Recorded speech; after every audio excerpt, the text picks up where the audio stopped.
Charlie in Bedford. Charlie, good evening. Good evening. Thank you very much for taking my call. My question is whether the policy that drivers must pass their practical driving test within 2 years of taking their theory test constitutes indirect age discrimination. So I think the policy puts test takers in a difficult position since the pandemic because it has been extremely difficult to book driving tests. And in my area, there are basically always none available. And also disproportionately affects younger people who form the majority of people taking driving tests. I think the average age is 26. And I don't think it's justifiable because I think it's disproportionate given that practical driving tests never have to be retaken. So an elderly person who passed their test when they were young and hasn't driven since could still drive. And there's also no evidence that the government has presented that a driver who took their theory test and practical test in close proximity is safer than one who did not.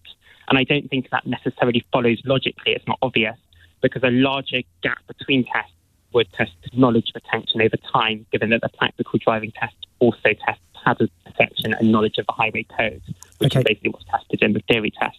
Charlie, I understand the point. Thank you. And you argue it very, very well. Have you been personally affected by this? Yes. So my theory test recently expired and I would have liked to have done a practical test but couldn't book one. You genuinely couldn't book one within 2 years. How long did you wait after your theory test to try to book the practical one?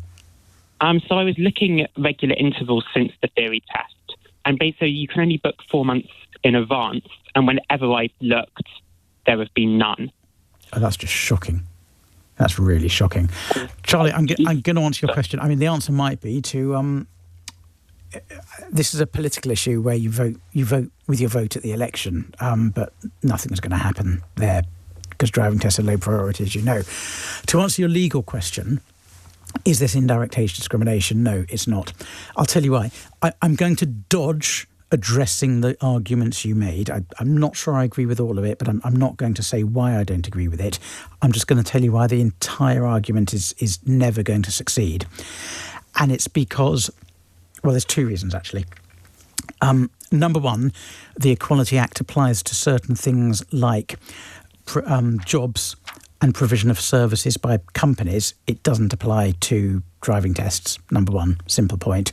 Number two, more fundamentally, I can't remember if it's Schedule 9 or Schedule 13 to the Equality Act, but one of the schedules, either number 9 or 13, has an exemption in it which says that anything that's authorised or set out by a statute, and timing of driving tests will never amount to discrimination under the Equality Act.